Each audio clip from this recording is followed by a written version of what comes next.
On this day in Florida Panthers history, the franchise did something for the first time this century. And then how about that game last night in the Eastern Conference NHL Stanley Cup playoffs? We got a lot to talk about here on Florida Panthers Daily. How we doing? It's Wednesday, another hump day, May 13th. My name is AJ Sheridan. Social medias are AJ Sheridan Radio. If it's your first time tuning in here to Florida Panthers Daily, part of the Fan Arch community, that subscribe button down below does us wonders as we are here in the offseason. We keep you updated on everything that happened this day in Florida Panthers history. We keep you updated on some of the prospects that the Panthers might be targeting in the upcoming NHL draft. We keep you updated on the playoffs, and at the end of every show, we try and give you a little way to make some money. And we've had a pretty good last week with our best bets. We'll look to continue that at the end of our show. If you're listening on Apple Music, Spotify, go ahead, 5-star review, leave some comments there on what you think of the show. But here on YouTube, we try and respond to your comments whenever they come in on any of our videos, whether we get to them at the end of the week or we respond to them the day after, depending on how urgent they are on the topics we talk about in each show. But we go every single day, Monday through Friday, breaking down everything you have to know about the Florida Panthers, know about the NHL playoffs, and that's why this is your number one spot right here on Florida Panthers Daily, part of the Fan Arch community. And if you don't like watching the video every day, first of all, you can just throw it in ×2 speed. You're done in 5 minutes. Or you can just follow my social medias at AJ Sheridan Radio, and I give you my thoughts there on not only hockey, but everything going on in the sports world. We'll jump into it now, though. If you're new here on Florida Panthers Daily, we've been doing in the offseason this day in Florida Panthers history as a way to bring back some of the joy that we have experienced over the past few seasons as Florida Panthers fans.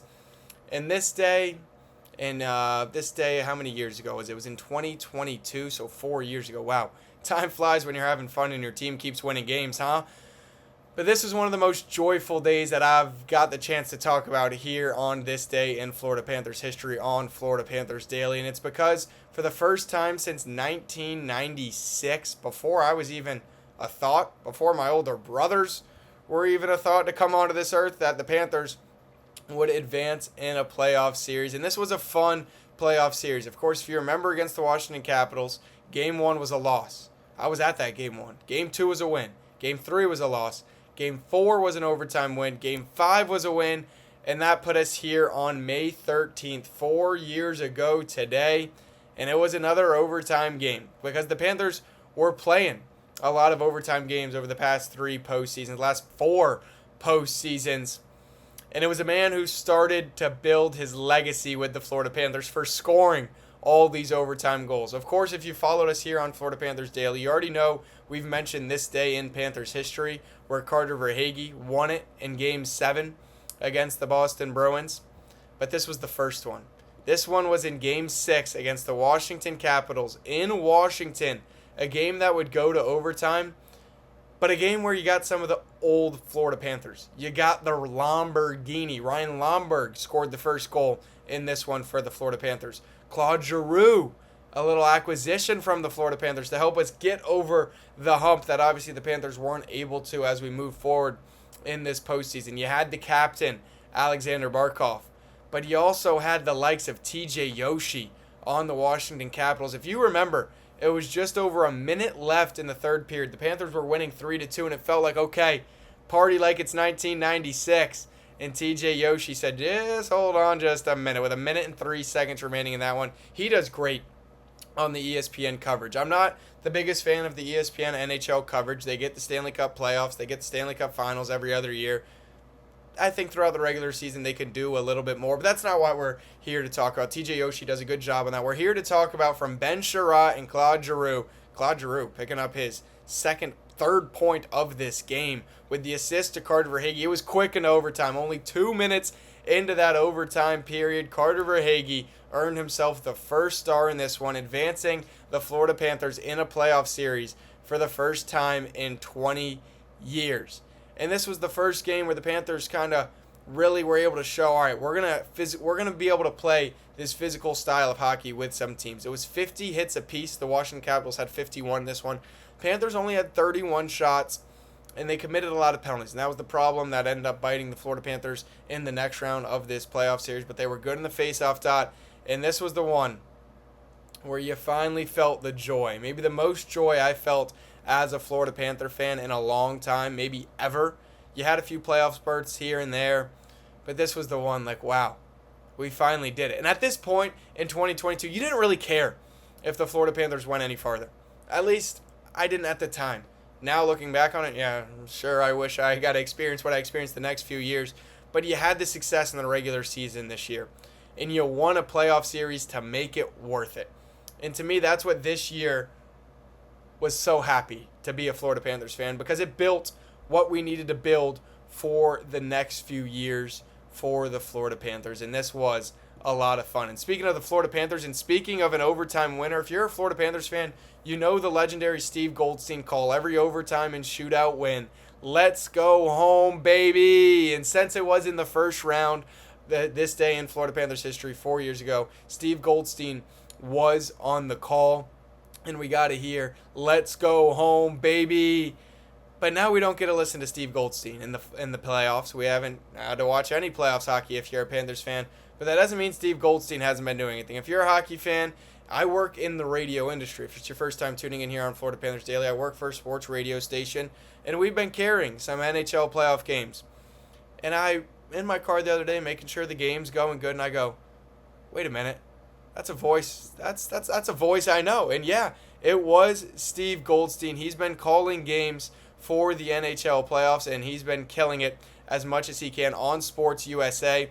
And if you remember, he was also part of the Winter Olympics for Sports USA. So I know maybe people say the radio is a dying industry, or play-by-play this, play-by-play that.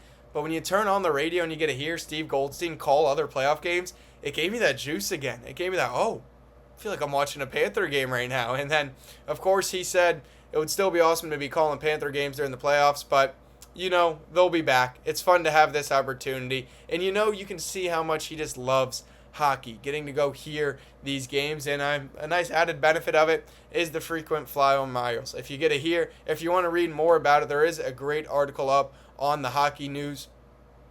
And that's where a lot of the stories I talk about here, they come from there. So I want to give them their credit. But Steve Goldstein flying around, doing a lot of NHL playoffs. He did the Winter Olympics. So he's been able to do a lot, and I'm so proud of him because it is such a small market in Florida. Well, it was before you get those games like it was 4 years ago today that we just talked about. And now you get a guy who's getting the recognition that he finally deserves. And I wonder, I didn't hear if he was on the call for an overtime game, if he gets to say, let's go home, baby. I'm guessing he has to be a little more impartial than that and can't really say let's go home, baby, unless maybe he gets a 3 overtime game and it's just 1 a.m. and he literally just wants to go home. Then he can use the call, let's go home, baby. But last night we avoided overtime. Well, as I'm recording this right now, I'm recording this as the clocks just hit 0 in Montreal. I was like, oh, is this going to go to overtime? Because at that point, I mean, I'm going to have to wait. I got to be able to talk about this game. It was such a good game. You had the weird goal just bang off the back wall, and one of the oddest goals I've ever seen in the NHL playoffs. But the Sabres pick up the all-important evening game as they get to head home from Montreal, all tied up at 2 games apiece. And what a game it was. Tage Thompson got on the scorebook. Caulfield got on the scorebook for the Canadiens. And it was just a fun game. The Sabres were able to get one each period. The Canadiens were up 2-1 after the first period if you didn't get to watch it. And it really, 2 double minors for high stickings. But this is where I miss watching the Florida Panthers. You look at the hits in this game, it was 26-23. Look back at every video we've done here on Florida Panthers Daily on when we do it this day in Florida Panthers history.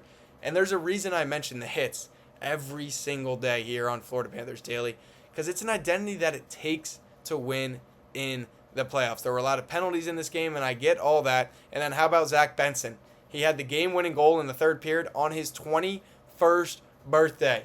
How about a happy birthday to Zach Benson? What a cool moment for him and the Buffalo Sabres. We get to go back and watch another game in Buffalo and enjoy the atmosphere that will be rocking. I was watching the game with one of my coworkers who's Canadian, so he obviously wants the cup to go back north of the border. I said, we can keep it here in Florida, or not this year, but keep it in the States as long as possible. Able to throw a little bit of a jab at him. Fun fact, an American team has won the Grey Cup, which is the CFL Super Bowl, more recently than an NHL team has won the Stanley Cup. So if any hockey fans bring up a Canadian team bringing the cup home, go ahead and throw them that stat. Tell them that you found it here on Florida Panthers Daily as we go every single day, Monday through Friday. And as I'm recording this, the Ducks have a 1-0 lead on the Golden Knights in what is Game 5 of that one in Vegas. But tonight, we got one game in Ball Arena and is a closeout opportunity for the President's Cup winning team, the Colorado Avalanche. I expect them to do just that. I'm not going to take the money line. There's not enough juice there with it sitting around minus 200. I'm not going to take the minus 1.5 because in a closeout game, I could see the Wild giving their best shot. But I will go ahead and give you the safe bet what it feels like this series, and that is the over in this Wild Avalanche game tonight. We'll be back tomorrow, break down that game. We'll break down the Ducks Golden Knights game that is about to go to first intermission as I'm sitting here recording. And it was a fun hump day here on Wednesday, May 13th. And until tomorrow, Florida Panthers fans, let's go Cats.